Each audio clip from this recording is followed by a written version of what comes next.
এই কথাটার অ্যান্সার আমি তোমাকে না করে যদি দুই একজনও এই ভিডিওটা দেখার সৌভাগ্য হয় তাদের কাছেই আমি উত্তর দাবি করলাম যে এই যে যে আমরা বলি আমরা পঞ্চভূতে তৈরি এই দেহ, 5 elements, soil, air, fire, water, space.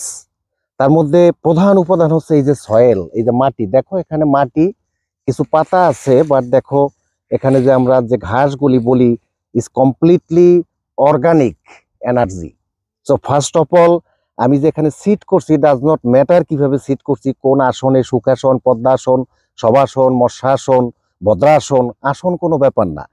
If anybody can lie down on the ground, ground means ground like this, soil, just organic soil, then automatically 70% of this body mechanism will be healed with soil, space. This is fire, sun, surya devata. Water is close and full of oxygen. So that's how phenomenon, natural treatment, this is called alternate medicine, and it has been using in medical science not only for in modern era. Our medical science has started through organic. When our ancestor was living in the era billions or millions year ago, they had to take organic medication, and that's how phenomenon is to be with nature, mother nature, close to mother nature. That's why I am sitting here and see the energy vibes. I am just sitting, I am feeling energy, I am feeling just is glowing, and I feel a pressure of energy here, because see the soil energy, see the air energy, see the fire energy, water energy, and space. So it's completely a place to heal with any problems, any stress, any maladjustment in physical, mental, or spiritual. So, and nature, there is no alternative, because we are nature. We are living with 5 elements, which is completely mother nature.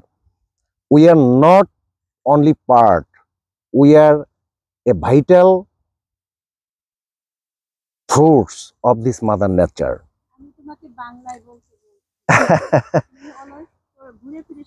আচ্ছা ঠিক আছে, তো ব্যাপারটা হলো না, এজন্য আমি দুঃখিত।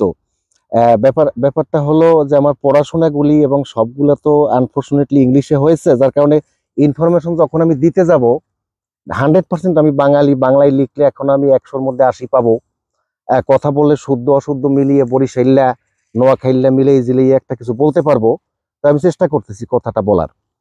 সেটা হলো আমাদের এই যে তুমি যে কোশ্চেনটা করছো যে আমি কেন ওই পার্টিতে বসলাম না, কেন এখানে এসে বসলাম, তুমি দেখো এখানে প্রথম হলো আমরা সবাই ছোট বড়, শিক্ষিত অশিক্ষিত যে দেশেই থাকি, অর্গানিক বলতে জিনিসটা বুঝি যেটা natural, without chemical, without any kinds of secondary like push up. So this is soil chemical. এবং আমাদের বডিটা হচ্ছে পঞ্চভূতে তৈরি। হ্যাঁ, তার মধ্যে হচ্ছে মাটি, তারপরে হচ্ছে এয়ার, বাতাস, আগুন, জল, হ্যাঁ, তারপরে হচ্ছে অন্তরিক্ষ, যেটাকে আমরা স্পেস, আকাশ বলি। সো যেহেতু আমাদের এই বডিটা কমপ্লিটলি এ পিস, একটা পিণ্ড, মাংসপিণ্ড, বডিটা একটা মাংসপিণ্ড মেড বাই 5 এলিমেন্টস। সো যখন এখানে যে বসার যে এনার্জিটা, এখানে বসার সাথে সাথে এই যে বডির মেকানিজম, নিউরো সিস্টেম, বডির ইলেকট্রোম্যাগনেটিক এনার্জি, বডির বায়োলজিক্যাল সিস্টেম, বডির DNA, cells, channels, chakras, unlimited mechanism automatically start in this body.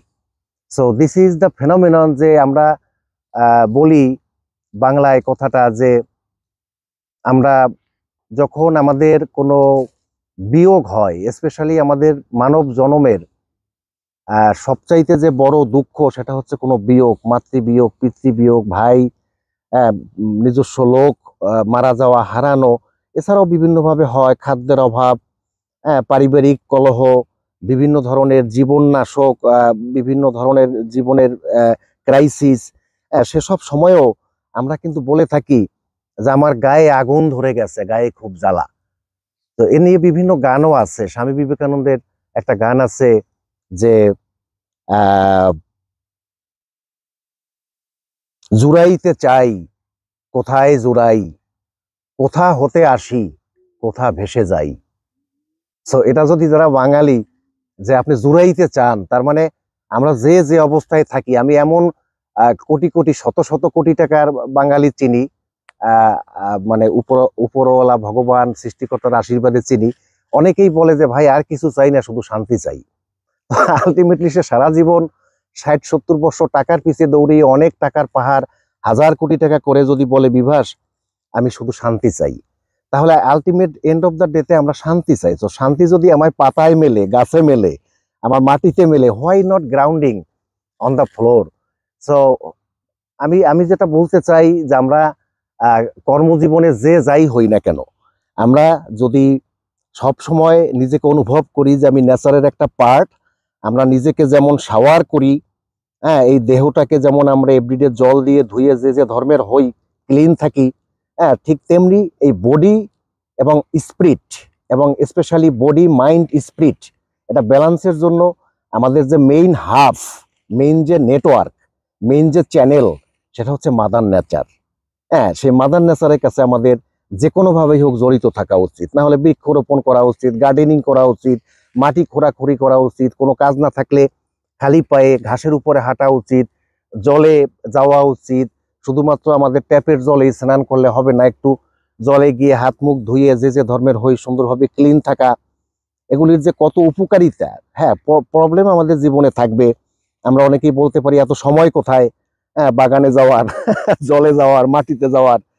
কিন্তু আমরা যদি দেখি যে 24 ঘন্টায় আমরা যে ব্যস্ততাটা করি, এবং তার পরিবর্তে যে পরিমাণ আমাদের শারীরিক পেইনে আমরা সাফারিংয়ে থাকি, মানসিক সাফারিংয়ে থাকি, স্লিপলেস থাকি, ঘুমাতে পারি না, হ্যাঁ, বিভিন্নভাবে প্রবলেমে থাকি, সে থেকে যদি আমি আধা ঘন্টা 1 ঘন্টা মাদার নেচারের কাছে কাটিয়ে নিজেকে হিল করতে পারি, একটা কমপ্লিট অক্সিজেন নিতে পারি, ব্রিজ নিতে পারি, যদি অন্য কিছু টেকনিক জানি, ইয়োগা, মেডিটেশন, মাইন্ডফুলনেস, যে কোনো এনার্জি হিলিং, না হলে জাস্ট দাঁড়িয়ে থেকে খোলা আকাশের দিকে তাকিয়ে যদি থাকা হয়, তাতেও অটোমেটিক হিলিং হয়ে যাবে। There is no alternative, is scientifically proved. So that's how phenomenon and strong is mother nature.